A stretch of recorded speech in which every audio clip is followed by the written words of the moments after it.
they say all men are created equal. Shot! Master!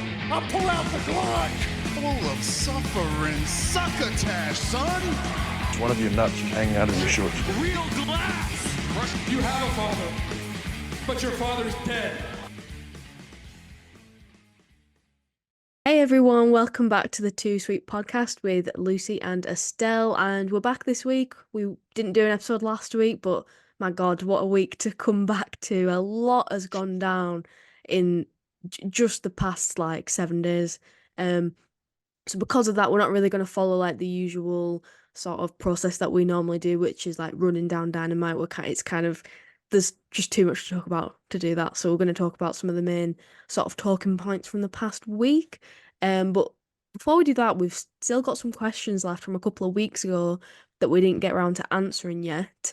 And yeah, there's just a couple, so we'll whiz through these. So the first one is from Ben Cecil, who I've done some commentary with, and he said, how many pot noodles could Big Show eat in an hour? Well, I think it depends on what size, because you can get the big ones and the little ones, can't you? And what flavour, because I don't know what his favourite flavour is. But if he's vegan, they're vegan now, so that's good news for the Big Show. Probably about more than 10, I reckon.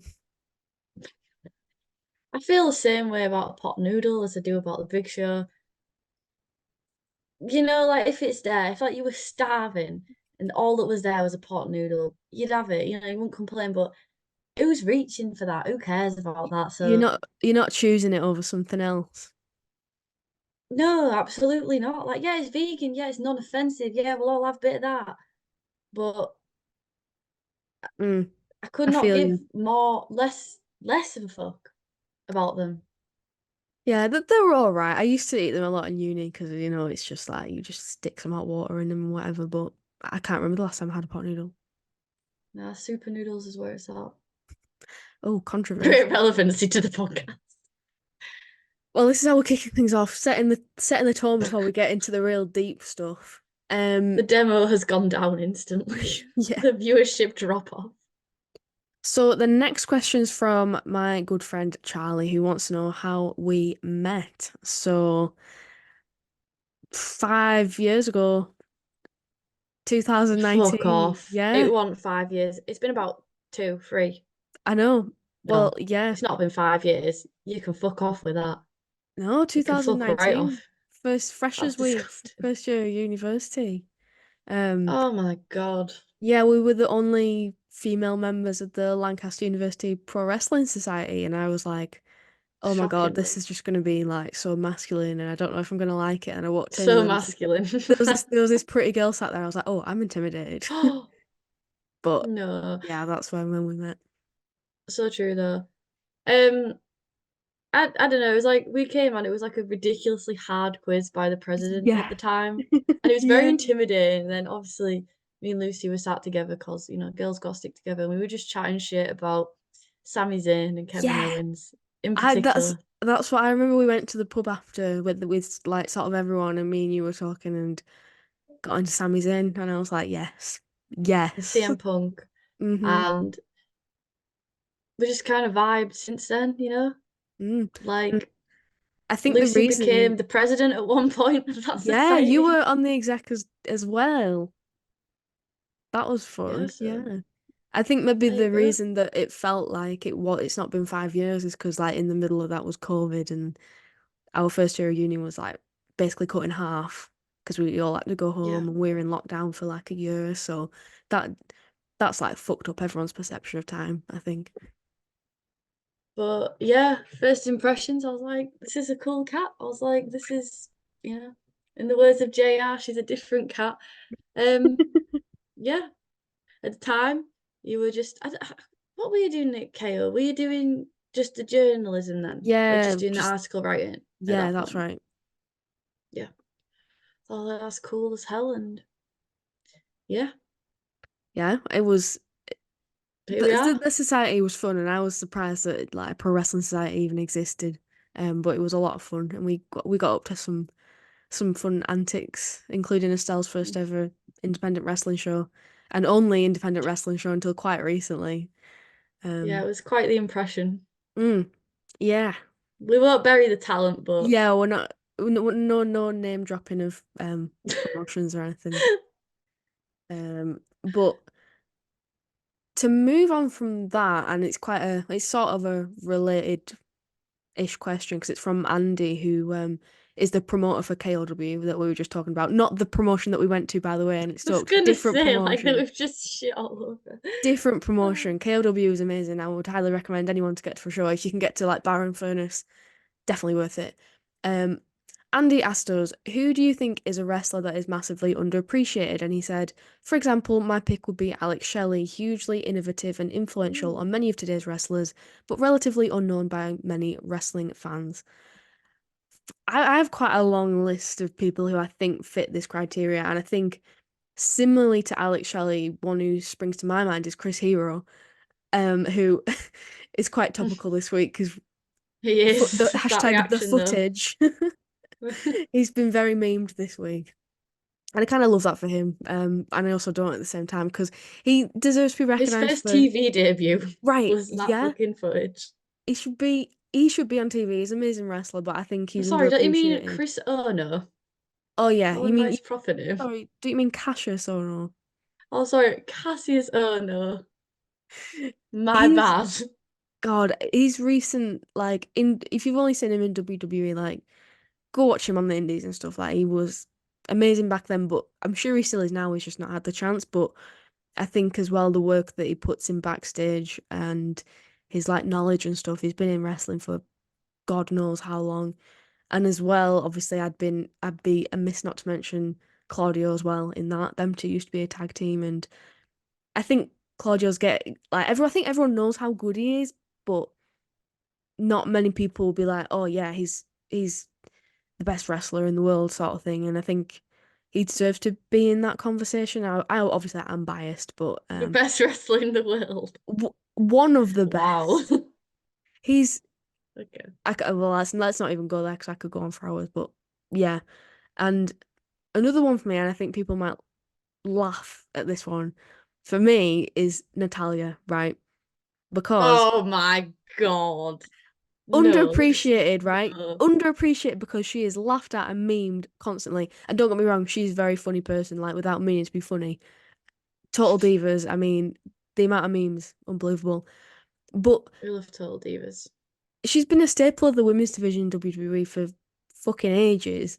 And even when she's not on TV, you know she's putting in that work backstage to help the women as much as she can. And I think TJ does too, because he produces a lot of the women's matches. So I think they deserve the flowers for all the work that they put in. And as well, she cares about her fans a lot as well. I've literally just seen it on Twitter, like someone had got a signed shirt from her or something and they lost it in a tsunami and she was like, I'll send you a new one. It's just like, I don't know, she's just like one of these wrestlers who's reliable, she's always there.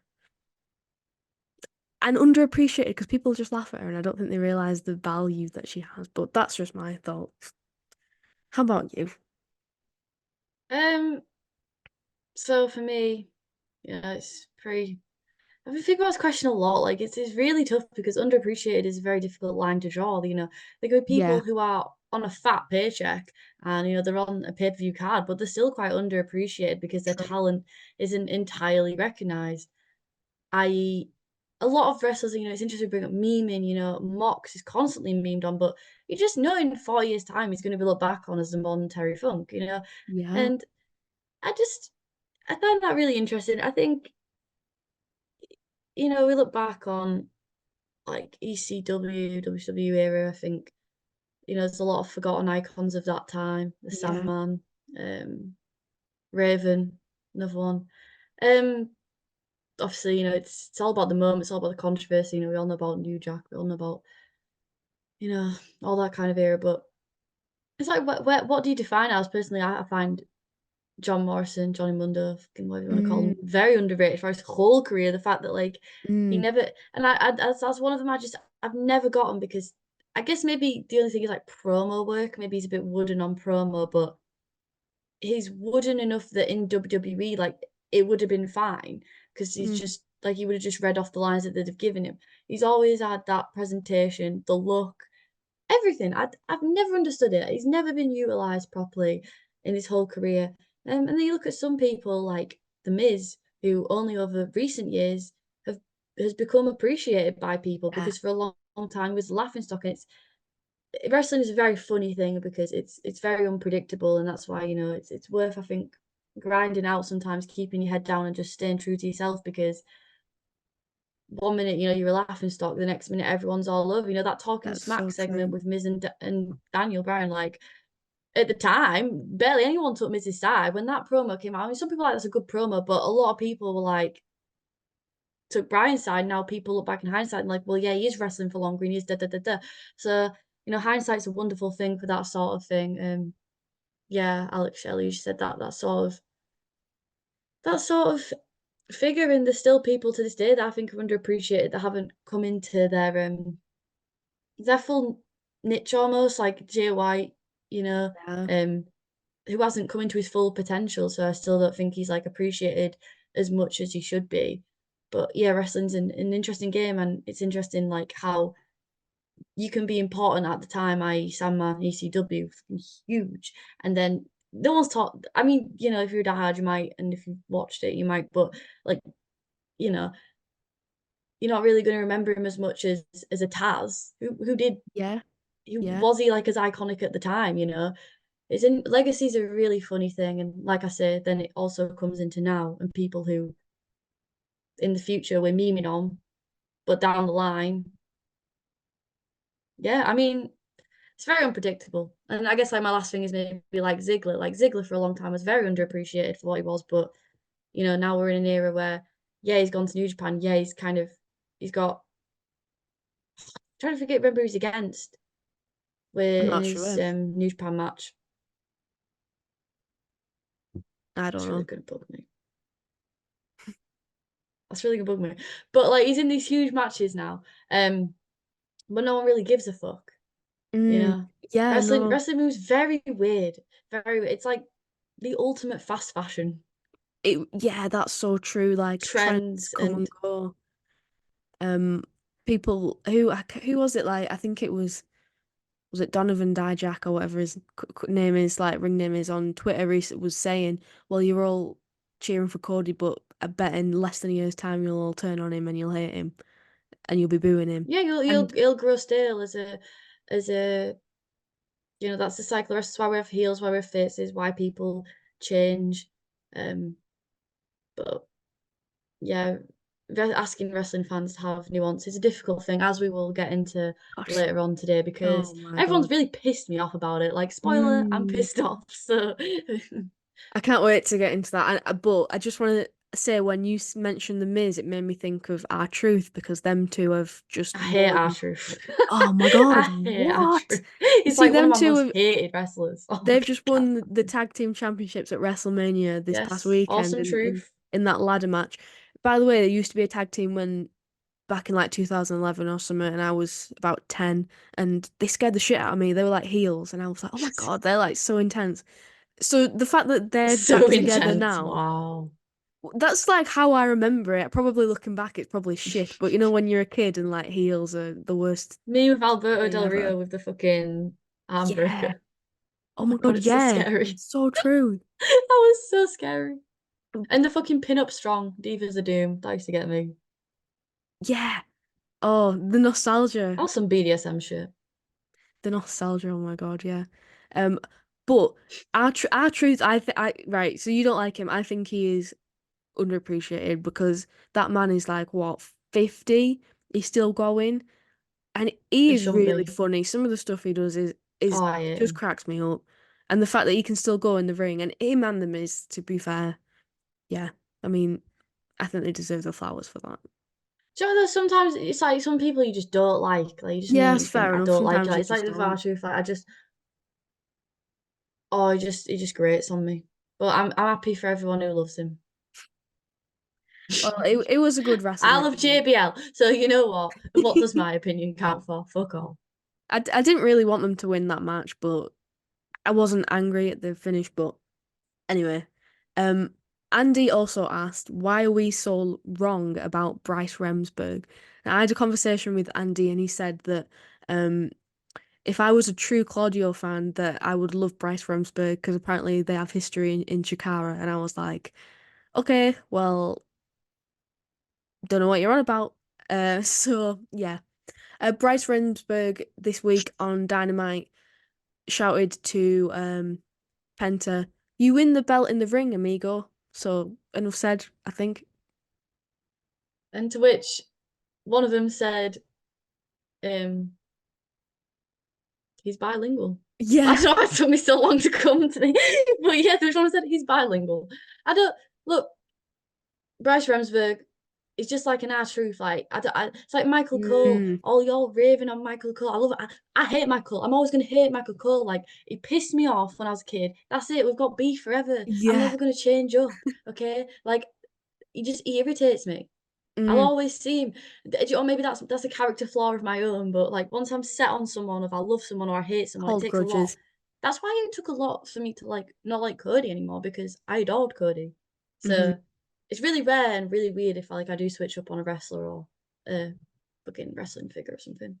Yeah, for me, Bryce, he just grates on me. I just find him annoying. Like you said, it's just one of them It's things fun to hate on sometimes. him though. Yeah, it's You know what I mean? Like exactly. he can be like a heel ref. We can just hate on him. Hmm. But it's different styles, and it's like you said, like some people like that sort of overly aggressive ref who's all over it, and some people don't. Hmm. For me, like I just think it's time and a place. Yeah, yeah. And I could go into. I think we said this when we were doing the tier ranking, and I won't repeat myself, but I agree. And yeah, but apparently we're wrong. So maybe I need to go and watch some old school Chikara if I have time, which We'll I have a probably Bryce won't. Remsburg episode where we just Yeah, fucking review all Bryce Remsburg's career. full analysis. So the last question that we're going to do today is from Ethan Edwards, who is the general manager of Odyssey Pro Wrestling.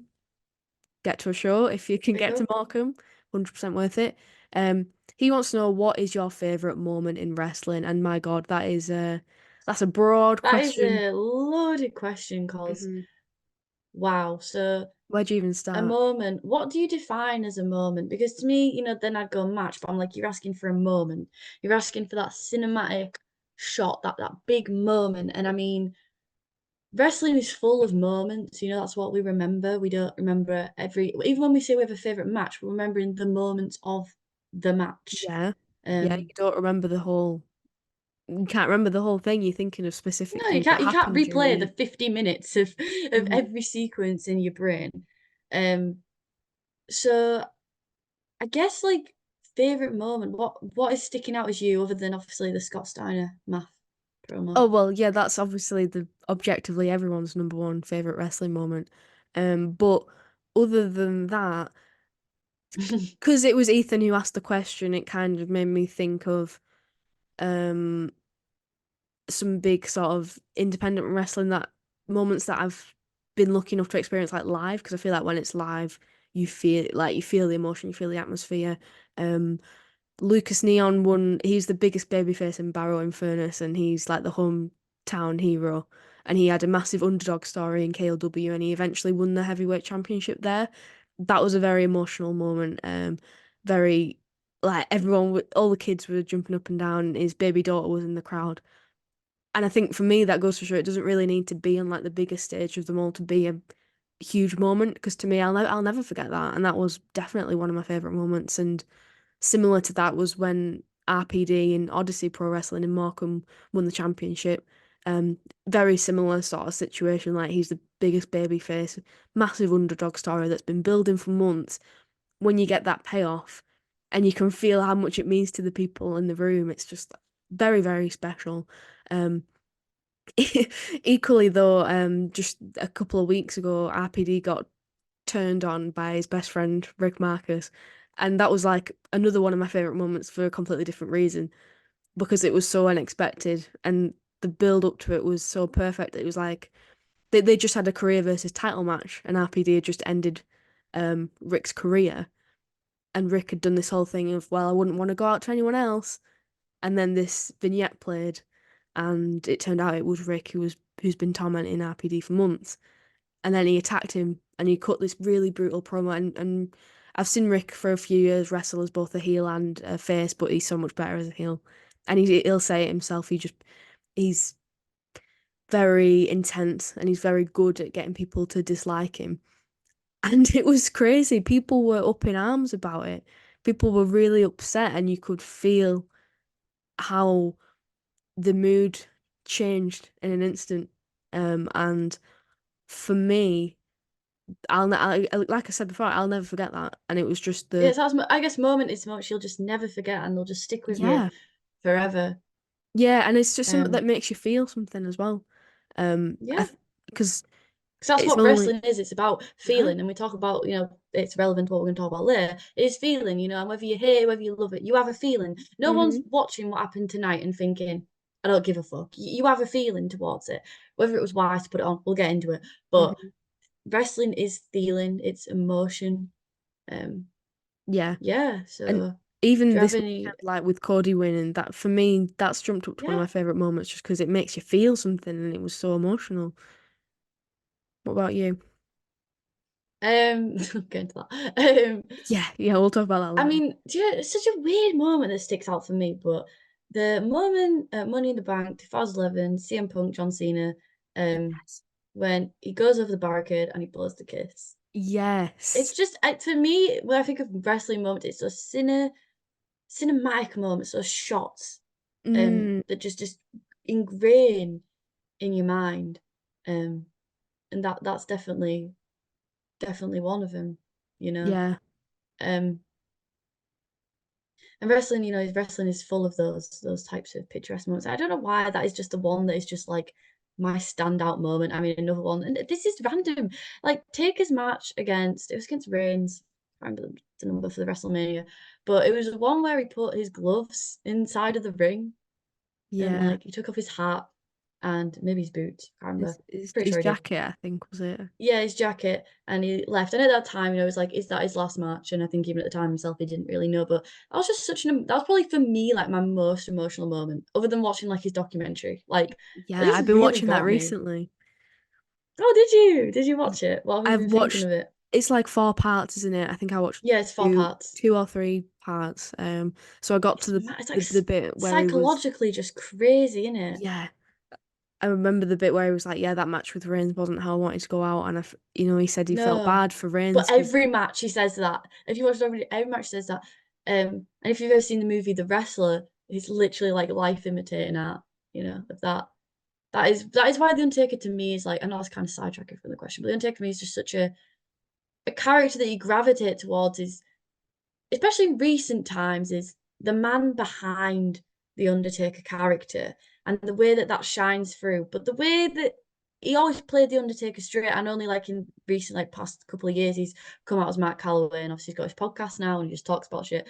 But the mystique of the Undertaker, and the way the mystique slowly, gradually, not that the mystique ever faded, but that you got to peek behind the curtain more and yeah, more as time went by, and but that was almost captivating in a way, and it made you even more invested, and it made you love him more, for yeah, the vulnerability of the character.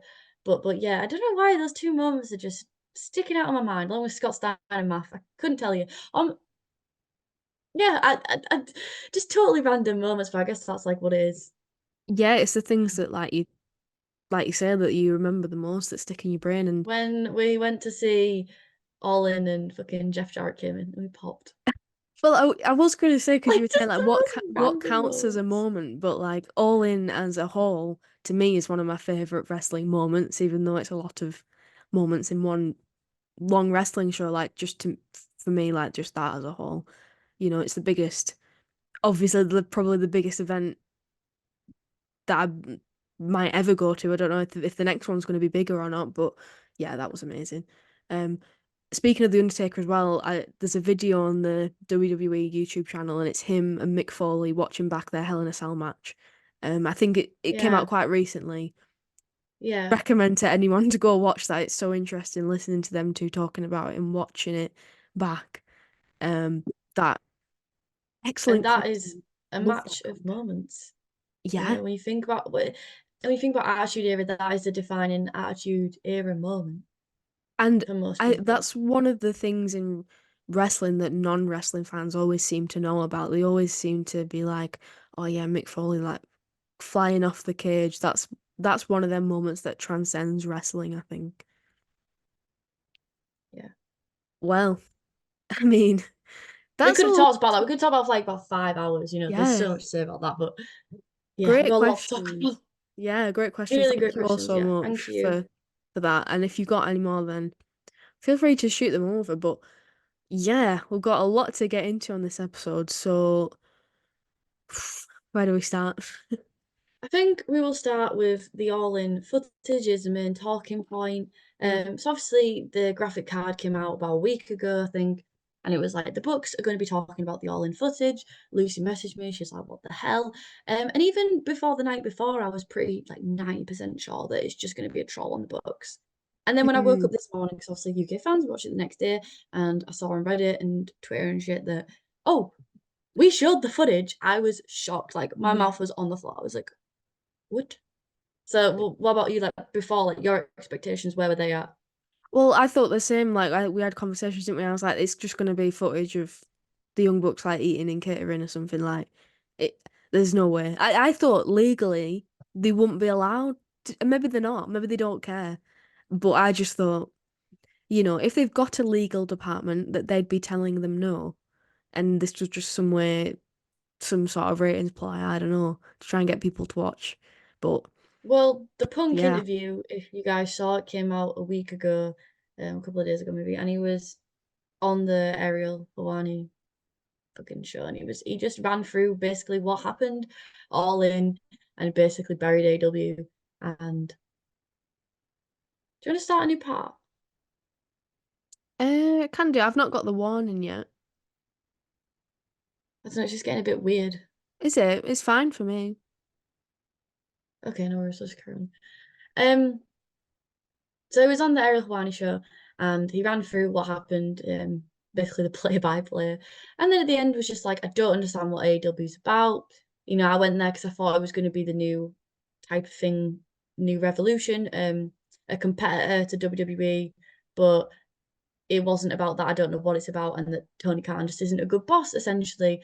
And it seems that Tony Khan really took it to heart, and that this was kind of the shot back, because it's very random that we would choose all of these weeks to have submitted this footage to. I get that we are building towards the Bucks and FTR, but there was already enough history between Bucks and FTR. There was Mm, really no kayfabe need for it. However, as we get into it, I do think that there is a need to address this footage. And as a fan, and I have bias um on like who I'm a fan of, but I thought it was really cathartic for them to just finally fucking talk about it. And too long coming, mm, and was it the right timing? No. Should it have been on the show? Should they have maybe done it in a shoot interview? Yeah, probably. But it was very nice to just see people just fucking talk about it finally. And I don't know, maybe I'm the minority that people would rather just ignore it, but we've ignored it so long, so far now. Um, but yeah, I mean, should I just start going over the segment, or do you have anything else to add about the prelude to it? Ah, I mean, I see I do know what you mean. I think that addressing it directly and just being like, here it is, everyone look. Yeah, that's probably made things maybe less tense for some of the people involved. They don't have to like hold back and they're not kind of feeling like they have to be quiet and they're not being stifled anymore. Um, I don't know. I feel like you said, building to FTR and the Young Bucks, I don't think it did any favors for that. I found it a little bit confusing and a bit convoluted, like how we're trying to relate this that has nothing to do with Well, it exposes the anyone. business, because essentially the kayfabe logic is we were at the biggest show of our, and I can really empathize with the reality of it. This is genuinely the Mm, culmination of their fucking career, biggest show, and for that to kick off, yeah, that would have been awful. yeah. And it makes me laugh, the reaction to it, to an extent, like, oh, but he did nothing wrong. Like, oh, is that all that happened? It was just a high school scrap. And it's like, I'm a CM Punk fan, guys, but he still assaulted someone. That's not, Yeah. and to say, oh, but it happens in all sports, does that make it okay? Mm-hmm. No, it doesn't make it okay. Like, there's literally no justification for it. But Yeah. anyway, in kayfabe, it's essentially they were at the biggest show of their careers, and they were about to have a real fight because all wrestling is real. And then there was a fight backstage, but this fight was realer than the real wrestling, and then we had to drop everything, and then that distracted us from our real fight that isn't real because we were Yeah. distracted by it. It really exposes the industry, essentially. But as well, they kind of you might disagree and feel free to disagree, but I felt like Just share. the books kind of buried themselves because they said something along the lines of, "Oh, we were distracted by something so stupid." It's like, well, okay, that's on you Yeah. then. Why are you saying that? Like, In you, kayfabe, it does. Yeah, in kayfabe, it absolutely does. In real life, it makes perfect sense. Like, these are these yeah, men who've like culminated this whole. And this is the thing because we've done it on TV, and the books have always been very meta, and they've always addressed things. mm, Even the current character of the heel turn, they're presenting themselves how the internet sees them. They've hmm always been for the smart fan, and you can fucking take the piss out of that, the smart fan, but like they genuinely have. And yeah, but yeah, in kayfabe, yeah, they buried themselves because yeah, what do you mean? That is on you. Exactly, that's on you. if why are But in you? real life, like you understand why that would emotionally Oh, impact someone. But absolutely. all wrestling is scripted, so you were scripted to lose anyway.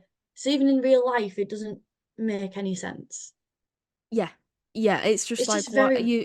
I know that the and heels, it's too much but nuance for me to wrap my fucking head around. hmm So God help all the bloody everyone else, because well, nuance ain't yeah. a talent. I feel like everyone watching it kind of knows that it's a work in the sense that they're trying to make it about the kayfabe and they're trying to weave it into the story that they're trying to tell at the moment with FTR. But like you said before, they've already got enough history without adding this to it. But then they obviously do mean some of the things that they're saying. So it's like we're using kayfabe as an excuse to air these things on television. And I just don't, for me, yeah, it was just a bit confusing and weird, and it just didn't conflate to good storytelling to me. Yeah, I mean, it was very Russo. Mm, It's kind of like how I felt about the booking because the thing about AEW is one thing I will always criticize it for is it's never been good at reactionary booking. It's never been good at striking the iron when it's hot. mm, Um, and there's plenty of things like even the brawl out to even brawling, we could have dealt with that situation and we could have created a real life yeah. angle. And now we're kind of trying to create the angle, but the opposing hmm person isn't here. I Yeah. understand we do need to create some form of an angle because I am enjoying the Jack Perry stuff. I am enjoying the scapegoat stuff. Yes, use it for his character because he's going to be hated irregardless. He's going Mm, to be bashed on. He's got his match in Chicago, which is the New Japan show that I was talking about earlier. He's going to be absolutely fucking annihilated there. The books are going to get annihilated anyway. Let's just play into it, absolutely. But there would have been a way to have done it without showing the footage and putting the focus on Punk. mm. Um, Yeah, and because again, it's so long after it happened, it's almost like you were saying before, it seems reactionary to CM Punk's interview last week. It's like they've gone too reactionary, is my point. Like, Yeah, there's reactionary, and then there's like, obviously, it's not a reaction to Brawling, it's a reaction to the interview comments a week ago yeah, and the ratings, and it's which has clearly got onto him. yeah, the event itself was so long ago, and you think again, if we think about it kayfabe terms, why would the Young Bucks now bring it up and use this as an excuse that they lost however many months later? Like, why are they looking that far back? Why have we not mentioned this before? It, yeah, it's just Yeah. And it was very meta. So basically, we'll get into the footage in a minute. We'll run through exactly what happens in the footage. But as I've said, they sit down and they're like, we're gonna address everything. And like I say, it was very nice to see how cathartic it was for them. The tension was absolutely palpable the whole time. mm, You could tell that it was still really, really tense for them because Punk has kind of been able to go out and talk about it, and the books haven't. I don't know whether that's because they just have chose not to. Whether Tony Khan, like I know they signed the NDA, but then Punk's been kind of shy about it anyway, so It's do you know what I mean? This is like their first time getting to properly air their grievances. And so one thing that I found really interesting was they talked about Jack Perry as the scapegoat of the situation. Um, and they said the other individual tried to make this entire thing all about himself. Um, and then they put over how that individual, CM Punk, is good friends with FTR. And that perhaps, and this was the part that really got me, perhaps FTR are the mastermind in the whole thing, which is so fucking meta to how the books have been painted as the mastermind. And it was basically Jack Perry did the glass spot. He wanted to do it in Collision. Punk said no. He went behind, allegedly, behind his back, went to the elite, were like, oh, won't let me do this. They're like, what the fuck? This is our show. This is all Elite Wrestling. Do whatever the fuck you want, which is, the narrative. And then that bigged up Jack Perry. He does his match. He comes to the back. Punk's like, yo, have we like got a problem? And Jack Perry yaps off because he's now got the backing of the EVPs, the big boys, who've kind of boosted his ego. We don't know if that's true or not. They're kind of hinting there that it's either highly exaggerated or like whatever. I can probably see it that they would have been like, do what you want. Like this is all in Mm. wrestling. Like you've been here longer than Punk. Like, you have every right to do that spot. And again, that's another contentious to whether the spot was a good idea in the first place. Another idea, but I just found that really interesting. That like that little twist. You know. Yeah, good point. I didn't think about it that way, and that's a very good point that they kind of try to spin it on its head and be like, look how ridiculous this sounds when you make it out that someone else has orchestrated this whole thing. But I, people are reading that, and so they're just taking the fall even more, which I guess is all they can do at this point. People hate them, and you can't change people's minds. Like people want to be mad at them. The people yeah, who want to be mad, and the people who don't at this point. that's So that's the whole situation. I think can be summed up with that, and I can't remember who it was who I saw. It might have been on Bleacher Report or something. If people who love CM Punk are still gonna love him, people who hate him are still gonna hate him. Same with the books. I don't really think this footage is gonna change anything. People kind of have their opinions and they're gonna stick to it. You can kind of take looking at everything that happened on Dynamite. You can take it however you want to interpret it. I don't think it's achieved anything in terms of changing people's opinions, really. yeah. Another thing in terms of like being like meta, and this also went over everyone's head, and this really pissed me off. Everyone's like, well, the fighting wasn't even that bad. And Nick even says, yeah, if you watch the footage, it is like just a high school fight. And that's not the worst part. The worst part was the ramifications. But of course, that obviously went all over everyone's head that that the Young Bucks were making out like CM Punk was awful in that clip, and like he was acting crazy, which obviously Tony Khan was a separate issue. But they literally were like, yeah, it was pathetic. It was Mm. nothing, but it's more the ramifications of that, of like we had a bit like, and imagine if he just refused to have done that match. Like obviously we were paying customers to that. We are lifelong CM Punk fans. We were so excited to see him. And imagine if he just refused to do it. And the only reason he fucking did it was probably because of Joe, who was, let's talk about underrated wrestlers. Let's talk about Yeah, Joe and the professionalism, because it's 100%. not just underrated, it's not just in the ring, it's outside the ring, it's the Exactly. politics, it's the people who can hold the fucking peace. And big up to Joe in that moment for, getting him to come round, because Mm. what a travesty that would have been. Yes, you're right. Everyone that might have even like cemented somewhat of a downfall for AEW if that hadn't match Yeah, if hadn't he just hadn't have happened. come out, Everyone it would have would have been been absolutely fuming. And even worse. Yeah. I think that's a good point to make because you can imagine as the Young Bucks in the position that they're in, were thinking that in their head, like, shit, what we're gonna do if this match doesn't happen, and they're brainstorming all the scenarios in their head, and that's causing them stress when they just want to be focusing on the match.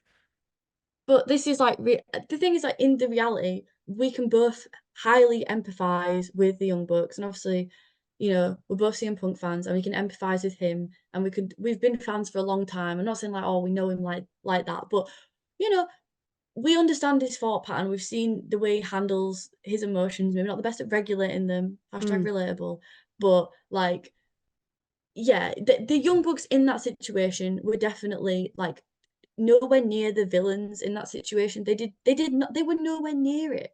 Yeah, I They don't. have literally no involvement in it. They weren't even there. Like it was literally Yeah, Tony Khan. It was literally yeah. Tony Khan was there, and I it was a don't know Punk and how. Jack Perry issue. I don't know I how get why they're people. pulling it in, but I don't know how people are spinning it so that the Young Bucks are the villains. I've said this before. I don't get the hate for them, and it's just like coming up with imaginary scenarios and getting mad about them. then the Bucks have kind of confronted it now, and they're like, yeah, we'll take the full front of it, and we'll also bring Jack Fair Perry in, enough. and we'll Good for take them. it Like, all. At the end, Nick had the scapegoat T-shirt on, but I don't know. It's just sad because people are like, it was all the Young Bucks' idea to show this footage, and it's like, well, maybe they was did it? want to show the footage, maybe they did want to have this segment, but Tony Khan is the booker.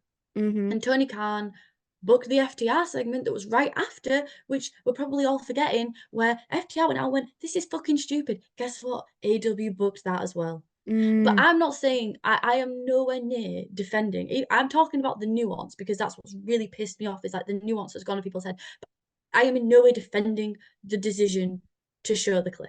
On to the actual topic of the footage. There was no sound, which we don't know whether that's because the camera didn't record it, or whether that was a choice. But essentially, Punk Punk's backstage. Jack Perry's there. Punk kind of goes up to him, and basically he does follow the account of Punk. If you listen to the mm. interview, and what he's kind of said is that Jack Perry is just there. Punk kind of goes up to him and is like, "What the fuck was that?" Jack Perry, you can read the body language at least. Jack Perry's facing forward, and you can see that he's very confrontational, and he's very much like in that moment of, "What do you mean? You saw what I did?" And Yeah, he you can looks see like when Punk he don't turns, really care. He's sort of like yeah, that sort of body language. Like he's not really taking Punk seriously. no. Um, Punk kind of turns off to the side. He's like to Tony Khan, "Are you gonna deal with that?" Tony Khan obviously does not deal with it. And essentially it ends up with after it's quite long, like about 40 seconds of confrontation, and Hmm. then it escalates to Punk kind of choking out. Jack Perry goes down. It was very aggressive, like, yeah, and then they're pulled apart. Joe's there, Hook's there, Chris Hero comes Chris here, in. woo, Alistair who's your Black just fucking hero? strolls on in nonchalantly. Like, it's very interesting to see the backstage, I guess, and like the You know dynamics what? there. Like, sort of off topic, this made How me chill think. it is as well. I wish there was cameras backstage all the time and they did like a Big Brother type situation, like reality show of wrestling shows where you could just watch them backstage to If they see had what they get up to. confessionals, they would never have done that. If they could have like Yeah, shaded each other in like a Real Housewives confessional. yes. This is Um, like if a they had like real a Real reality Housewives TV reunion situation. with Andy Cohen hosting it, I'm sure none of this would have happened. But If they could just like get it off the chest in a healthy environment, not that reality TV is healthy whatsoever, but but yeah, that's essentially what happens. It's very awkward because it was without sound, and I've seen footage from within the arena, and obviously you could hear the crowd, they're very dead, and then eventually I think there was like a CM Punk chant. Um, Again, it was just like it didn't even need like I think the thing is if they'd have cut that promo and really gotten it off the chest, people would still bash them for it, but I think a lot more people would have been like, okay, like, they're talking about it. And obviously, they do need to set up an angle to bring Jack Perry in. It's not just about the FTR thing. And we do have to address the CM Punk thing if we're going to bring Jack Perry in as the scapegoat and address it somewhat cryptically. But I think the footage is what really throws it because it's literally two people having a confrontation, neither of which are on the show, and one of which is in the opposing company. It really does no favors. At the end of the day, it's really surmised by on Twitter. CM Punk was the number one trending. AEW was not on the trending. Young Bucks were not on the trending. Dynasty was not on the trending. Jack Perry was not on the trending. CM Punk was on the trending. And who's in a program against CM Punk who is liking to take Mark style shots, really going in for the shoot? Drew. Mm-hmm. So who's going to benefit from this? Drew, because he's just being given ammo for the feud. Um, yeah, I mean, the legend of the fight was a lot more, iconic than what Yeah. actually it was. But like I say, like I still think people need to keep in mind that it's still not acceptable. And even if it was something of the past, or even if it's something that happens in sport, it's not acceptable. And like, but they fight, yeah, it's fair. Like it's scripted, it's not Yeah. it's not real, guys. Like I know it's kind of a mind fuck right now because it's like doing it in kayfabe, but also doing it meta, but also da da da da. So it's kind of difficult to wrap our heads around. But that is not the environment that people shouldn't be expected to have altercations and verbal disagreements in a workplace and be assaulted. Mm. That's not okay. Especially not now. Like it's not acceptable. So to try to like defend Punk on that level, I think is just a bit, it doesn't Just exalt him just because CM Punk wasn't like fucking throwing monitors at Tony Khan and like going crazy. Like it's still not okay. It's difficult because so many things are true at the same time. The footage was a bad idea to show. CM Punk should not have assaulted Jack Perry. The Young Bucks should have been able to cathartically get this off their chest, as should Kenny Omega about Brawl Out. However, it shouldn't have been done on the show. Jack Perry needs to play into the heat and needs to cryptically reference it in an intelligent way. But yeah, do you think there's a lot of things? It's th- just a mind fuck. It's an there's absolute mind fuck. there's a lot of things that can be true at the same time about this. The statements that you've just said that wrestling fans don't seem to understand. So you can fully say, yes, CM Punk was in the wrong for doing that. He shouldn't have attacked Jack Perry. I think it didn't take a lot of common sense to figure that out, that you don't Oh, it does attack for some people. people. For some But people, it just wasn't enough. yeah, apparently it does. Apparently that, fighting is backstage is fine. And yes, I get it. It wasn't a big fight. Yes, it was a high school scuffle. But, you know, any normal company, if that happens, no matter the circumstances, you're gonna get punished for it. So you can say that at the same time as being like, but it was a bad idea to show the footage because no one's gonna benefit from this apart from probably CM Punk and Drew McIntyre, like you said. These two things you can say both of these things in the same sentence and believe them both. And that's kind of where I'm at with it. It's like these two men had a disagreement and had a fight. It's not It's insane, isn't it? How it's oh, like impacted the whole product, and it goes even back to Brawl Out and the politics of Brawl Out. And we mustn't forget the significance of the politics and the factions that were created from that. mm, Literal factions in the same company who are warring with the bigger company, so should not be divided in mm, political opinion at all. Um, the fact that that wasn't dealt with properly, and again, all this comes down to poor leadership. However, I do think like all in, other than the footage thing, I think Tony Khan did handle it well. He fired him, which he should have done, because people are like, yeah, it was a small fight, but it's not just a small fight. It was a lead up of behavior, toxic behavior. Because even if you'd have brought him back after All In and he would have come back and said, sorry guys, he was still not allowing people to wrestle at Collision. He was still politicking that show, and he was still building tension, and he might have been there and been like, I have the best intentions and I want to make amends with people, da da da, but he still carried himself in a certain way, yeah, and it he was still doesn't change that. aggressive about it you know so I think Tony Khan, I think he was a good boss there. He finally fucking put his foot down, which everyone told him he needed to do. As soon as he did it, it was wrong. However, he shouldn't have fired him. I agree. He should have dealt with it since All Out, and then we wouldn't have been Mm, in this situation, and you wouldn't have lost. You would have had the Kenny Omega and CM Punk feud. We would have been fucking rolling in money. I agree. Okay, but in that timeline, yeah, it was the right thing to do in that moment. Um, and then obviously he went out the week after in Chicago and addressed it to booze. Like he full on fucking confronted it, and like respect for that. And then for 8 months, he hasn't spoken about it. He's been silent. And that was great. That was great. That was professional. And what he should have done, mm, he should have, mm-hmm. had a press conference and just said, congratulations, Cody Rhodes, for winning the title. You did so much um in AW. And that would have been great. But to do that and to have that kind of reaction, it's just like I want to. It just all comes down to leadership. But I'm not dunking on his leadership entirely because I do think, again, having nuance, there has been some moments where he has dealt with this situation well, but it's almost like he's dealt with it, he's dealt with it, he's dealt with it, and he's kind of fucking. It's just gotten to that interview was like his breaking point. I feel like Yeah, it's like he hit the ceiling. I want to know it like can't what be he's. like that. Yeah, I want to know what he was trying to achieve with the footage. Like, was it to prove a point to try and make it out that Punk was lying? Because I don't think it does paint him as a liar. I think No, his he's been very upfront about it. He yeah. even said, "Yeah, I choked someone out," Mm-hmm. and people have laughed about that. And I mean, yeah, like Pretty funny. he's been very upfront about it. He hasn't been like, "I was an I did nothing angel." wrong. Like, No, he's never been like that. So I think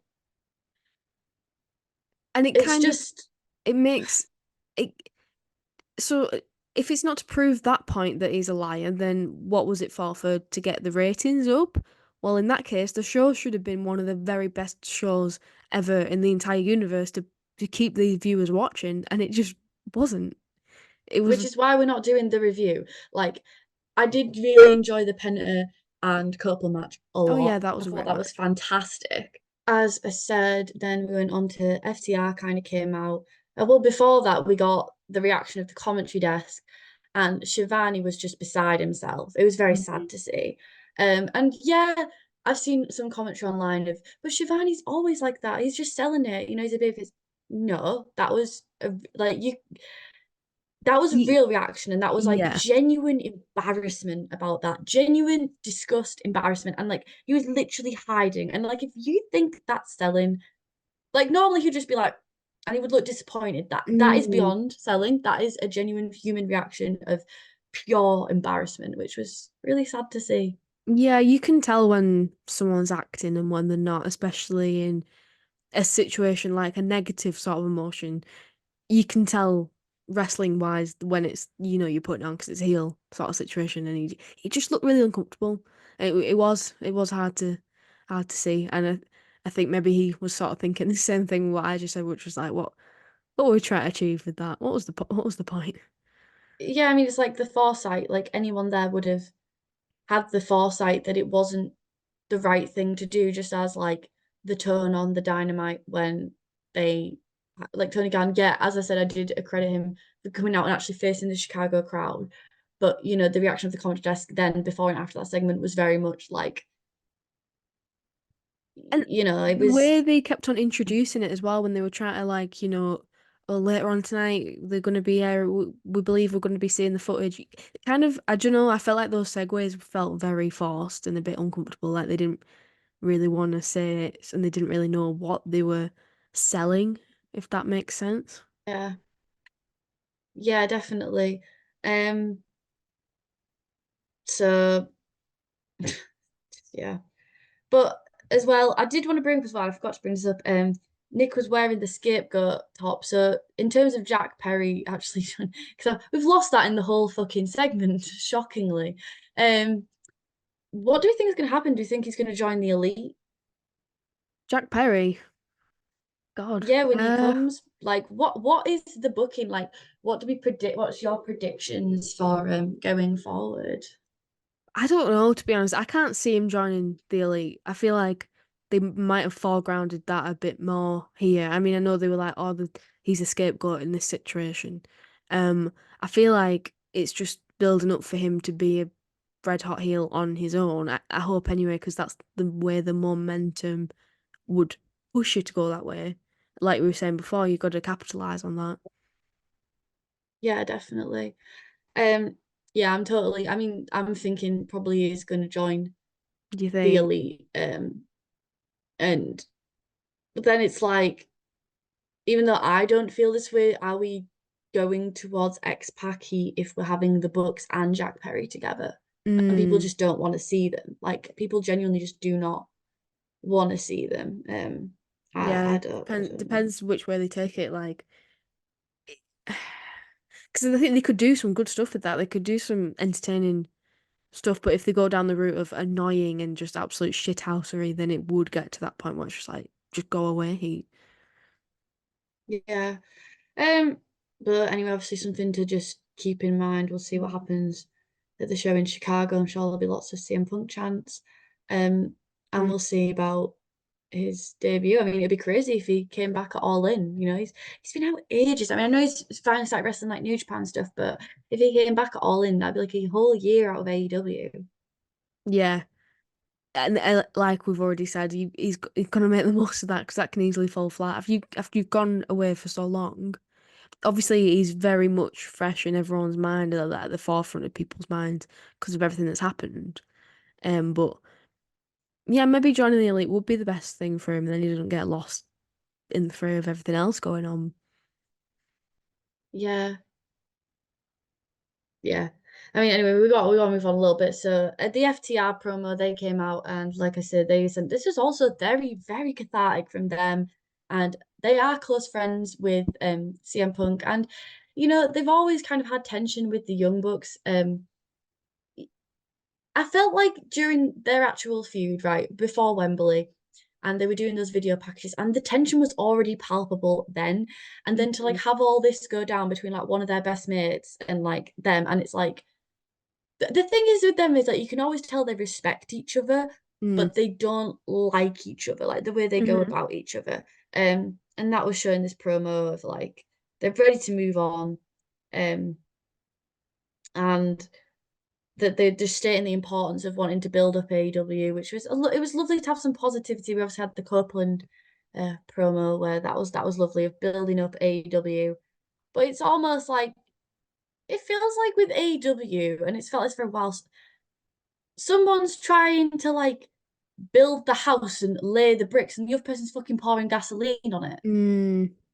Yeah, it's very much. Like some people are trying to focus on the positivity and showing people what is there. And yeah, it may not be popular and it may not be turning in all the demographic, but those wrestlers who are going that route, I just say because they fucking love it. And they just fucking love it. And they don't care about like the ratings and shit. And they don't care about like you know the crowd capacity in the arena. They're just there to do their job and put on a damn good show. Hmm. And then there's other people who are also doing that. I don't think there's anyone who doesn't care. But then there's other people who are kind of leaning in towards the heat and the negativity and are just going about things in such like a passive aggressive way.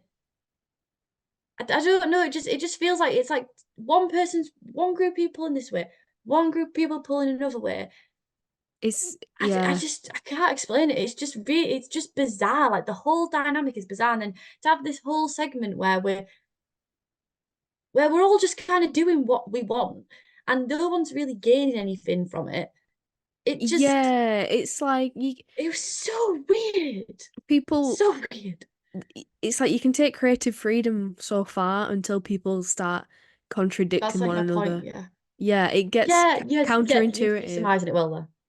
Yeah. Yeah, because it's you know, the message needs to be one or the other, and yeah, obviously people aren't going to have the same opinions, but if you're letting everyone air their opinion on live fucking TV, then it's gonna get it's gonna get grating after a while, because like you say, you're getting pulled one way and then you're getting pulled the other. Yeah, and it's like I don't know, one the Young Bucks are sharing their opinion, which is very valid, and just yeah, like they're in the right for what they are saying. I'm Mm. not saying about the footage, but for their emotions are correct, as are Mm. FTR's emotions. But do those emotions of those real people build a constructive program? Or should the program be we were there at the biggest event of our career and we lost and we aren't the Hmm. cool guys anymore. We used to be the cool guys. We used to be the guys that were innovative and everyone got behind us. And the fact that, we were at our biggest event and we lost to people who haven't been there since day one. We're feeling dejected, but you know what? We're going to double down and we're going to be, you want us to be fucking heels, we're going to be heels. And that's the character work and that's the story that you Yes. tell. That's a very clear story and it's right there and it's the characters are already there to bring in all this nuance and all this, and I love the dirt sheet, but I think with nuance and that I think it's all right to put a snarky comment in here and there, i.e. in this segment. They had a great line where he's like, if it wasn't for the Young Bucks, I could still be shaving Cash Wheeler's back. A little snipe here and there, I don't mind. I don't Mm-hmm. mind at all. I even don't mind Ospreays things later on, which we'll talk about. But to add all that convolution, so much of it, Mm-hmm. and then adding Tony Khan's grievances into the set, there's only so much you can pump in before it's like you say, it's all contradictory. It's not enjoyable to watch. It's stressful to watch because now, on top of like the feud, I have to contend with like all this bullshit online of Yeah. like people just talking about things that they don't understand, which is like my biggest trigger is like people talking about. I'm a wrestling fan, what the fuck? But people talking about things they don't understand. It's all convoluted. It's stressful to watch. I'm not having fun. Yeah, because I'm not having fun. this brings out the worst in wrestling fans because the tribalism is unbearable, and I have problems with AEW and WWE. I watch them both for different reasons. Yeah, I no watched product is AEW, perfect. yeah, and I watch AEW probably more, but I don't shit all over WWE. In my opinion, like if you fall really hard on either side of the fence and you refuse to, you know, criticize or be at all critical of the company that you decide that you're loyal to, and all you do is hate on the other one, you're just Yeah, annoying. Full stop. You're just annoying. I don't really care like if what your reasons might be. It's just really fucking annoying. And yeah, like you said, people weighing in with their opinions and they don't know what the fuck they're talking about. So then you bring this into TV, it takes away from the story, which, like we said before, already and the exists. whole show. Yeah, the whole show was overtaken And you pretty could much. tell, like, the show's pretty shit anyway, and you could tell it was like, this is my like, so I guess Tony Khan's book, this is my focal point, this is all I really give a fuck about, Yeah. and everything else was just kind of because he didn't care, and you could tell, and Mhm. it was just hard. Like, obviously, we're not reviewing the whole show, but like even like the lion hook thing, and obviously we know how much we hate like the whole Jericho getting interfering with things, but he just didn't care. Like there's just so many moments of like people are just tired, people are just done. And I guess like the only silver lining is now hopefully we can just put this to fucking bed. And I mean, obviously Hopefully, yeah, Jack that's the Perry end of it. Jack Perry should feed into it. Jack Perry should have his little snarky fucking lines and he should come back and be, a heel and just proper take that heat and make something work from it like Dominic did.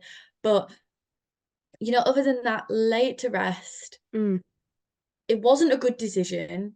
And we know it wasn't a good decision because you're now wiping the whole internet of the footage, Yeah.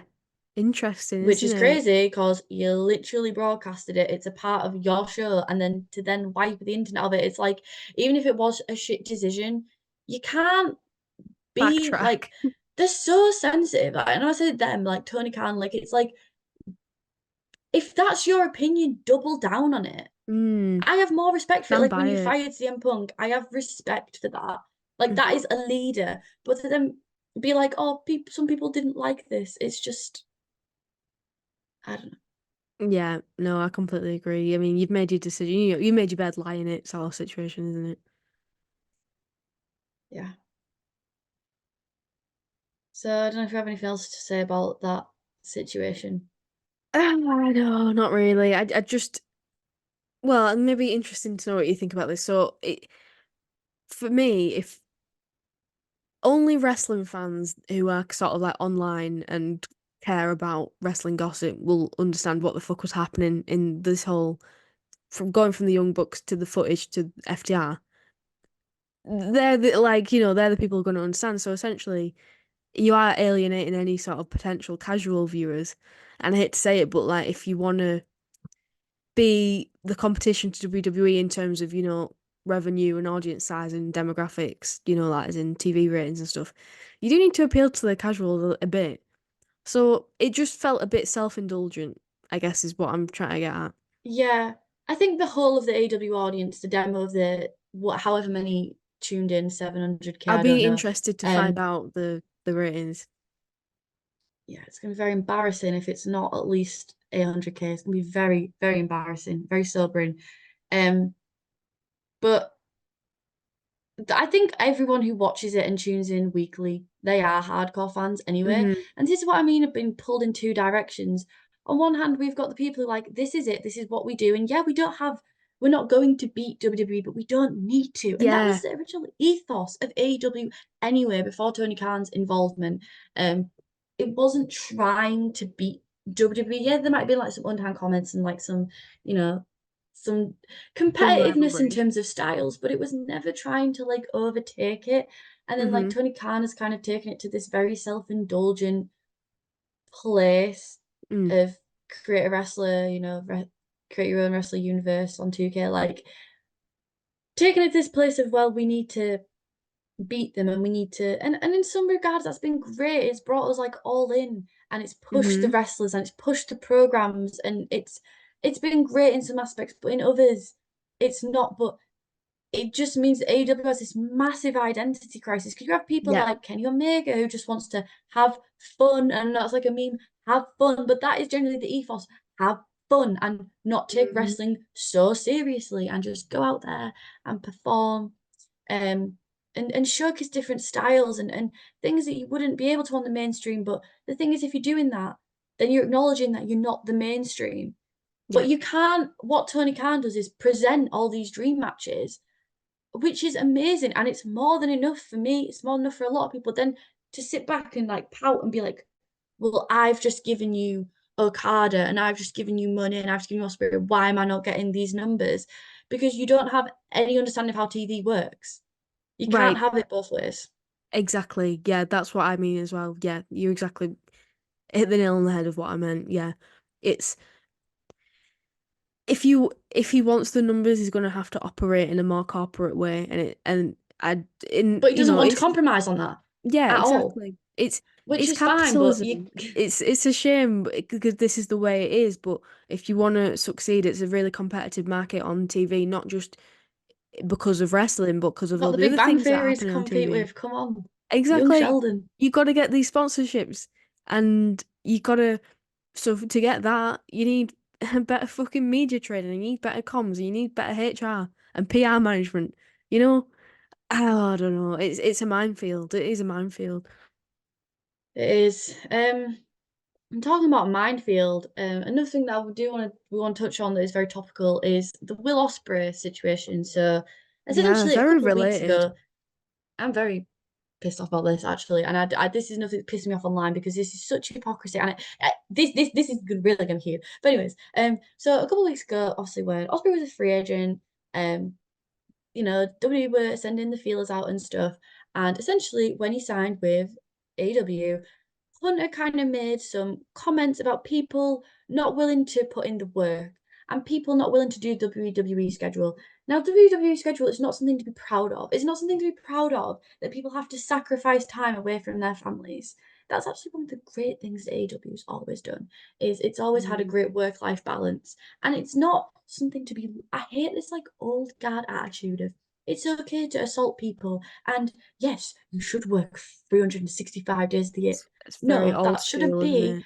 an expectation of people anymore. And just because he took that contract because he wants to be with his girlfriend and his stepkid, like, fair fucking play to him. Fair play to Yeah, him. why wouldn't you? So Why that wouldn't was just you? such a weird snipe to make. Like, obviously, you wanted him, you didn't get him, and you have some kind of old school mentality. But to make that snipe, it was very underhand. And then Osprey came out and he cut the promo. Should it maybe have been not on Dynamite because again, but I mean, it wasn't like he was feuding with Hunter. He was kind of putting himself over as a hard worker, so I can kind of like accept it. Um, but again, probably would have been better as like just an interview piece or a tweet or something away from the TV, especially after we just had the footage. But Yeah. again, and he said verbatim, normally I wouldn't rise this type of bait, right? But seeing how the guy who said it is only in the position because he was grinding the boss's daughter. You have Mm. no business to tell me what the grind is all about, my friend, because you have no idea what I fight for. And then the online reaction to that was, well, he's an idiot. Like he just shot down the opportunity of a lifetime. Like, does he know who Hunter is? But Mm. then my opinion is, why is it okay for Triple H to make comments? But as soon as Osprey takes a Mm. shot back, it's not okay. And I don't get that. I'm sorry, I really don't get that. Why there is such a double standard there of he should just take that shot because I don't think he should. Well, right. Yes, I agree because what it is daft that WWE still operates in this way because they have such a big roster. They don't need to be sending their main stars to be working how many fucking days a week. And I think And the they've even house shows as well, not even exactly. televised. Yeah, that's what I mean. Like they could easily have a roster who does live shows and a roster who does TV, and no one would suffer from it because they've got enough talent to do that. And I think they've even cut down a bit from what they used to do. I don't think the Yeah, schedule's they as bad definitely as, have cut the schedule down but a it's bit, still but it's not. still brutal. Yeah, exactly. There's so much travel and there's so much hard work. That's not really I hate something to be capitalism. proud Why about. are we Yeah, exactly. normalizing the grind? It's the myth that Normalize the chill. it's the meritocracy of it. It's like, oh well, if you work hard, then you're gonna be successful, and it's only the people who are willing to make the sacrifices who are gonna be the most successful people. And it's like, okay, but wrestling's fake, so you're just gonna make whoever you want champion, right? And so it's the person who kisses your ass and is willing to do all this extra So work. true. It's like, So true. but they're basically killing themselves to do it. How many injuries do they get? And how often do they see their Unnecessary. family? Not very often, and they're getting sick all the time. Like Becky Lynch, they were even putting it over on commentary on WrestleMania that Becky Lynch had a fucking insane fever and was ill all weekend, but she still wrestled. Like, fuck me. If she had enough time to rest, maybe she wouldn't be so ill. So, Yeah, but and they let's not normalize that. Let's not. hmm It's nothing to be proud of. And so for him it's to really take not. that shot back, and it was a very cheap shot, like the whole grind on the dot boss dot thing. Like, yeah, it's not the coolest comeback or anything, but it just and yeah, Renee's face and she was like, it was. I don't know. I just feel like it's more the reaction of people online of being like, oh well, WWE. How dare he say that to WWE? Well, WWE is not the be all end all. Okay, like the world yeah, is much more bigger than WWE, and that is like another attitude that just really gets on my nerves. Is like WWE is like WWE is amazing and it's huge, and people can go there and they can have that WrestleMania moment, but that isn't everyone's no, dream. it's Like not. everyone has different dreams and stuff, and I think yeah, good on him for just fighting back because I don't know, I just think good on him. Like, Ospreays has done enough in his career already, and he's only just got started with AEW that he could be probably retire and be very proud of himself and everything that he's done. He's achieved so much and he's widely recognized as one of the best wrestlers in the world. So yeah, he doesn't need to be kissing Hunter's bumhole to be successful. But here's the thing. Everyone probably thought that Cody burned those bridges when he fucking destroyed that throne thing. But now look at us. We're celebrating in or the middle CM of the Punk, ring. they're probably in a little group chat Exactly. together. Exactly. Wrestling is very fickle, right? I guarantee you, and WWE is very fickle as well. If Will It's Ospreay all becomes about the a free money. agent, It's all it's about is the money. they'll go knocking for him straight away if he becomes a free agent. They don't give a fuck. Like that's just the way it is. Again, said it before, it's like corporate. It's like, is he gonna get enough money? Then yeah, let's bring him in and we'll burn Is it that going to be a we'll draw? yeah, and We'll mend that bridge. yeah, we'll build a bridge and get over it. I just think that yeah, what you said, like maybe Osprey should have just maybe not said it at that moment. I feel like that comment about grinding on the boss's daughter, that felt sort of something you'd say if you're in a feud with someone. I know you said you didn't really think it was like he was taking like he was feuding with Hunter more, like he was putting himself over. But I don't know, for that comment to me made it feel very targeted and personal and fine, like whatever, but I just feel like in the context of this show with everything else going on, it just made the whole thing feel like focused on we are better than More on WWE. WWE. Yeah. Yeah, it was like the WWE focus, and then obviously, like I said, I did like that comment that FDR made about the shaving in the back, but it was just a lot. It was just a lot. For one show, it Um, was a lot.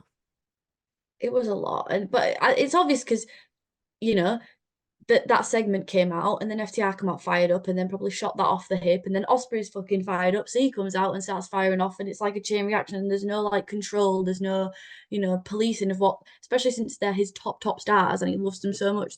And anyway, even if he was to police him, he's definitely going to be like, fuck yeah, say that edgy thing.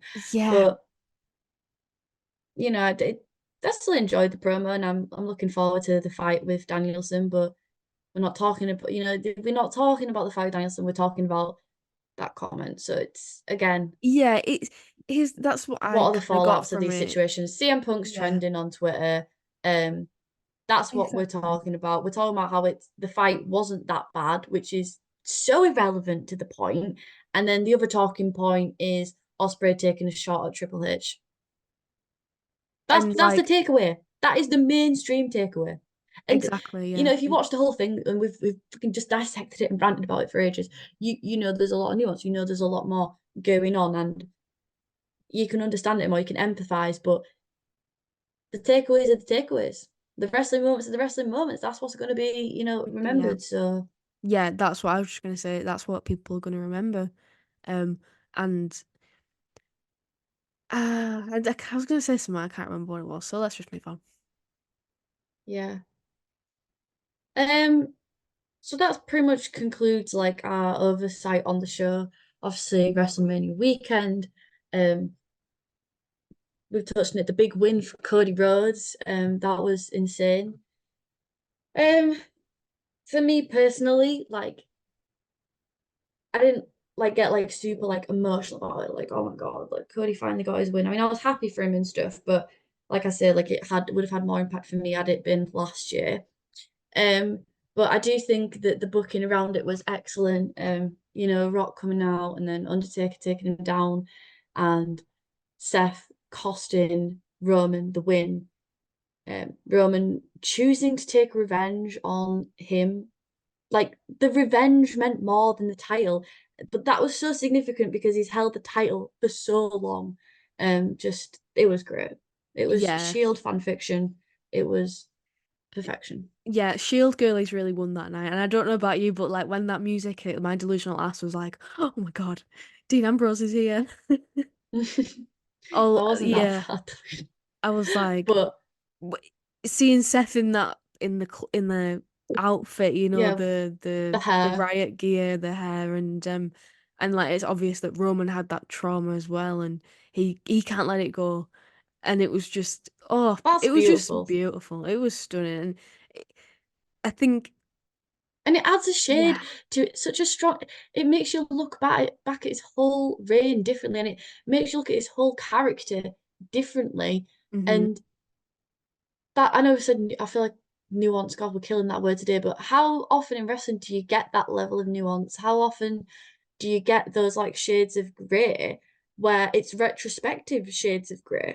hmm yeah, You and know, it makes you think, oh shit, oh yeah, the all these things happened, and all that's these why, things and were it. like to prove a point, hmm and it all came from insecurity and trauma. Like that's such an interesting developed storyline, and it's really interesting to see where it's gonna go. hmm And it was sort of overbooked chaos, but I loved it because it all, I think it had to be though, because like yeah, they didn't let him absolutely. win last year, and if he just won vanilla, it's Mm, like, oh, why couldn't he have done it last year then? yeah, But I think it was perfect. It was absolutely. I mean, obviously, if it had been perfect, we would have had Stone Cold come out instead of the Undertaker. yeah. But I still appreciate the Undertaker, and I still appreciate like he is the final boss of like WrestleMania and stuff. And I think I know like Stone Cold is mainstream, but I think Undertaker is more mainstream and more recognizable. And how many current fans are going to get that Rocky Stone Cold feud from WrestleMania? Well, yeah, I agree. I think that there's nuance as well with the history that Roman and Undertaker had, and Undertaker kind of had reason to want to get revenge on Roman, and same with John Cena as well. So it was kind of like if you want to get bothered about like Yeah. the details of why would this person get involved, makes no sense. Actually, if you think about it, it does make sense. Or you can just be a normal wrestling fan and just enjoy the moment of it, and it was great. Like in the moment, you know, Undertaker's music hitting, well, the gong, and then the lights going out. It doesn't get much more WrestleMania than that. That in itself defines WrestleMania, I think. So yeah, it was amazing, and I'm not like a massive Cody fan, and I haven't really been that into the story, but fuck me, I cried. I found it really emotional. I think for me, it was because I saw Brody's kid in the ring with him, and just and seeing him, celebrating with all of these people, and it meant so much. That to me was very emotional, very moving. Um Yeah, I really, really enjoyed the match. In terms of the rest of the show, I mean, I stayed up for night one, but I slept most of the way through it. It was a pretty weak night one. Jay versus Jimmy sucked ass. Oh, I've heard. Yeah. But Sammy versus Sami's Gunther in. was It's good. amazing. Yeah. They Yeah. did this beautiful thing with his entrance where it was so understated. It just started off with him talking to his wife and his little boy, and he said to his wife, "Don't bring him out there. I don't want him to see this." And oh, it was so emotional. And then like the camera followed him as he walked towards Gorilla, and then Kevin Owens was there, and Kevin was like, "This is your moment. You go do this." Oh, it's like And me and then you. oh, literally, your name on my Facebook Messenger is still Kevin Owens. Going back to when we first met, yeah. hmm Sami's in. It all comes full circle. It Um, does. yeah, and then he made his entrance, huge pop, and had this fantastic match where he ended up winning. Huge pop, Undertaker. You know, for real though, it was, Sami Zayn for 3 years running. He's had an amazing WrestleMania. I'm so proud of him. Speaking like a mother, because And that's talk the about way. understated wrestler. That's one right there. Oh my God, yes, so true. Modern day I'm Mick glad he's Foley. finally getting his recognition. Like, I mean, he's always been recognized by like wrestling fans. We've all known how good he is, but he's, like I said, been on the main stage of WrestleMania like for 3 years running. He doesn't have to be main event world champion to have made a huge impact. Yeah, he hit his brain buster on Gunther, like digging into the El Generico days, like pulling something out deep from the Arsenal to win. And oh, it was beautiful. It was beautiful. I loved it. Chef's It's like kiss. you said though about Triple H being in charge, like all of his NXT babies getting all them pushes. Like you could hmm really feel his influence this WrestleMania. This was the first proper WrestleMania of the Triple H era. Yes. And one of them was Bailey winning. I love that for her. That was another really good feel good moment. Um, Mm. it I I don't know if I it just irks me when WWE do this thing where they just stroke their own ego and like it's time for the new era, and it's like I'm glad that Vince isn't involved anymore, don't get me wrong, but Triple H, like, yeah, he's maybe better at booking and he's got fresher sort of more modern ideas, but we've just talked about him and the Osprey situation. It's clear that he's still got this very much old school mindset. He's not that much better, and it just pisses me off because we've been here before with WWE where they've said things are going to be different now. We're going to listen to the fans, and they haven't. But But they like, can't because it's corporate exactly. and there's a massive board of directors and there's people that they've got to appease.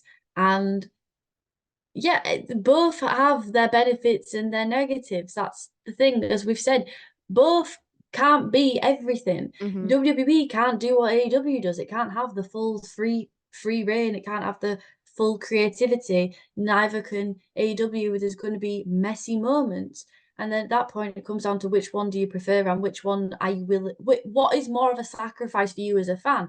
For me as a Mm, fan, I'd rather just watch authenticity, and even if it is messy, like that to me is more entertaining to watch, even though it is a fucking car crash sometimes. Like I'd rather watch that than corporate. But they yeah. both have their moments of peak. Like WrestleMania was, it was a great WrestleMania, and I said many people had great moments, great matches. Dynamite was not great. Doesn't write off one company as better than the other. It just means sometimes one of them's going to knock it out of the park in one area, sometimes another one's going to knock it out of the park in another. Yeah. I think that was the only thing about WrestleMania that really pissed me off was just WWE stroking their own ego and being like, "Look at us, we're gonna do better Really now, gloating guys." in the fact that, Yeah, and they've got the and Netflix deal. AEW is yeah. kind of killing itself at the minute, like just stabbing itself and going, Well, why WB? Why are you just doing this? yeah, And WWE's just like, fuck y'all. it's But the timing of it coming off the biggest WrestleMania like in history. Well, no, that's the stupid kayfabe thing they're trying to say, but it was very good. Coming off that for AEW to then, I don't know, it kind of seems like they're stooping a little bit. Coming off that, it should be focus on what AEW strengths are, which are the amazing dream matches, the high match quality. It's alternative, it's something different, but it wasn't, which we've already talked about. So yeah, that it was just a shame. I think the timing was all wrong on many different levels. yeah, we'll just have to see what Collision brings and what Dynamite brings, and hopefully we start Mm, focusing on Dynasty. Yeah, And there's this a is the lot, like, thing. even though the It's show so wasn't interesting, there's a same. lot of interesting stories coming forward. I mean, they Yeah, did kind of touch on Ring of Honor, Supercard of Honor. That literally happened. That would have been more interesting to focus on yeah, than the drama. But yeah, I mean, hopefully, and we're getting into AEW's WrestleMania season, if you want to call it that. All In's in August. We need to start building for that. yeah. And And we've only just reset. I mean, we could talk about WWE being cringe of a new era, but how often is bloody AEW cringe of a new era? Well, we're in the new era. We've got a new theme. We've got new colors. We've got new roster. Let's really commit, because that's the thing about AEW that makes me sad is, like with Tony Khan, is like, you've got so much good. You've got so much good yes, there, so so much good, why and focus it's on the never bad? enough. Yeah. Even earlier, a couple of weeks ago, he was like, "This year I'm going to be even more aggressive in signing free agents." It's like, who's left to sign other than Joe Mm. Hendry? Get him in Joe there. Hendry. Wow. I wish that was the fucking thing, like the all in footage. It's just like, I believe in Joe Yes. Hendry, and that could have been like his debut. Oh my Make me God. the booker. That's unbelievable. That is like you've blown my mind. That would have that would have killed the internet. Say his name, he appears. Oh, that'd be great. Maybe come out for a Cope Open challenge. I don't know, but What I mean, about Matt I Cardona was came just out, about didn't to he? say That that. was What do you think about awesome. that? That was sick. That's like Wasn't what I expecting want that. those open challenges to be. That was all. I really enjoy Matt Cardona, and I really enjoy Steph Delander. I'd love to see them Yeah. in AEW, especially Steph, because like we say, women's division, we're always needing more women, and she's really great. Speaking of that, quickly, I thought Mercedes Proper promo. ADHD conversation Yeah. today. Mercedes promo this week felt really scripted and stiff. I don't know if that was just me, like the way she was Well, talking. she's got her own creative, hasn't she? I don't know, has she? If you didn't know that, yeah, she hired her own writer, and she actually has her own writer in AEW who's writing all of her stuff. What? Yeah, like she isn't like doing it. It's someone else I'm doing not it, and she's hired them surprised. totally separate from the creative. I'm Because promo isn't her strong suit, but then fair that's all we're enough. making her do. So I mean, fair it's all right, enough. Mercedes. You can take a week off, because like no one's gonna fucking give a shit about how else other than bloody Yeah. all in footage. I feel bad that all we've talked about with women is to just me basically criticizing Mercedes, but I don't know, she just came across really stiff and like she was reading off a script to me. I love Yeah, well, Mercedes, she don't get me was. wrong, but that yeah, I'm not surprised to hear that. Um, yeah. But yeah, I mean, we'll be back next week, hopefully doing a proper Dynamite review. We might do some more topical podcasts like this if that's something that people are enjoying. Um, we just want to do like what's interesting for us and what's interesting for other people, really, not ever force anything. Yeah, because if we're So not yeah, interested and we don't care, it's gonna come across and it'll be fucking boring to watch. So like, when you really have lots of thoughts and you feel passionately about something, that's when it's most interesting to talk about. So yeah, hopefully this week has been good and let us know what you thought and if you've got opinions about the footage, let us know.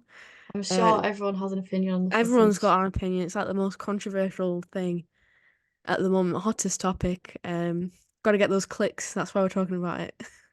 But Yeah, yeah, so speaking of which, please I share this with your friends. If you've got wrestling fans as your friends who was gonna might say, if you enjoy have it. friends, If you have friends, I know some wrestling any, fans we don't don't. care. Send it to all your friends and family. Yeah, Wait, any wrestling any fans have support. friends? Mm, I let's not go there.